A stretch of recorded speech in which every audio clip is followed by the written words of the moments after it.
What's up, guys? Welcome to HomeCraft cocktails you can make from the comfort of your home. My name is Briss. For this week's cocktail, we'll be doing the Aperol Spritz. As you stroll through an Italian town in the late afternoon, especially like Milan or Venice, you'll spot multiple people probably enjoying Aperol Spritzes, which is a cherished after-work tradition in Italy. Aperol, which is a liqueur made in Padua, Italy back in 1919, is a bittersweet aperitivo, which was meant for pre-dinner sipping, which boasts aromatic botanicals as well as a gentle 11% ABV. And aperitivo, if you've never heard that term before, is any drink that is meant to incite the appetite. So it's designed to be consumed prior to dinner so that your dinner is just that much more enjoyable. So when you mix Aperol with sparkling wine and sparkling water, it forms a very refreshing cocktail that is meant to be consumed early enough in the day without sacrificing dinner plans. Now, while the Aperol Spritz has been a mainstay in Italy for over a century, it did not become popularized in America until the 2010s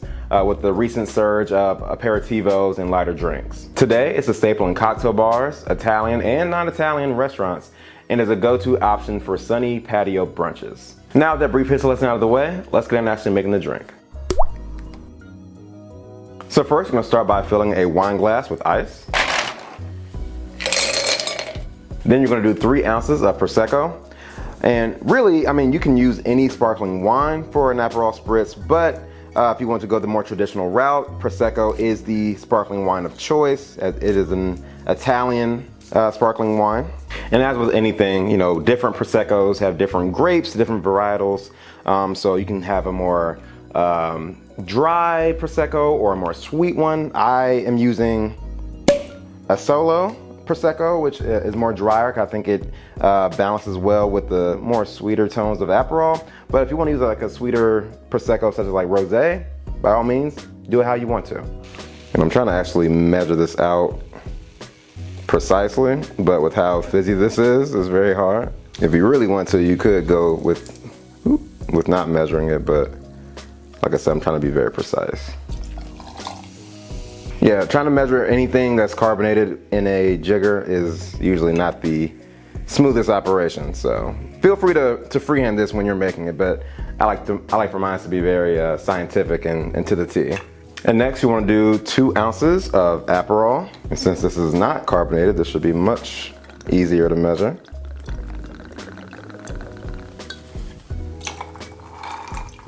There we go. And lastly, you'll want to do 1 ounce of club soda.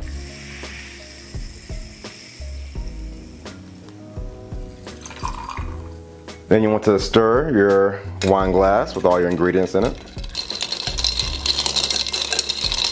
And lastly, you want to garnish with an orange slice.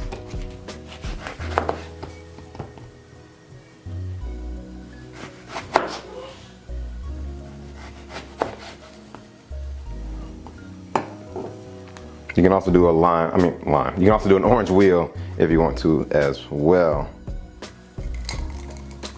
And there we have an Aperol Spritz.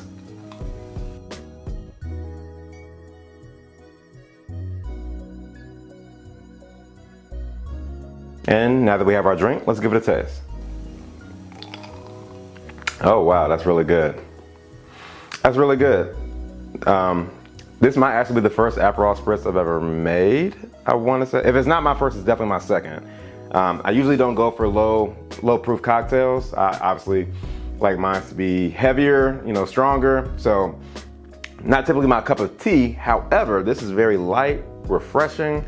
Definitely does what it strives for. I think the Prosecco that I use also does pair well, which was my original intention, because Aperol, while you know it is botanical, it does have like sweeter elements to it. So I didn't want to have my cocktail be too sweet, so therefore I use a drier Prosecco. I think the product is really, really nice. I like how it came out. I will use a rosé Prosecco, which we also have that as well, just to kind of see the differences between the two. But as it stands right now, I think I really made the right decision. With the color, it has like a nice, just bright orange look to it. And also one thing to keep in mind with Aperol Spritzes, if you have like a deep red color, that means you probably used a tad too much Aperol. And if it's not quite as orange and it's like more so like on the light orange, like yellowish side, then you most likely did not use enough Aperol. So a deep orange look like this is really what you want to go for. And yeah, I mean, with the orange in there, you know, just imagine sipping this out on the patio, back porch, wherever. And it's just, yeah, just very quaint, very subtle. You can be reading a book, you know, watching the kids, I don't know, whatever. Like, it's just a very summery drink for sure. So I really like it. So yeah, very good tasting cocktail, low ABV for those that, you know, don't want to get too lit, and really just want to enjoy the day. And also very easy to make. 3 ingredients with a 3-2-1 proportion. I mean, it doesn't usually get simpler than that. With that being said, guys, thank you for watching next week's video, and I'll catch you next week for the next round. Peace.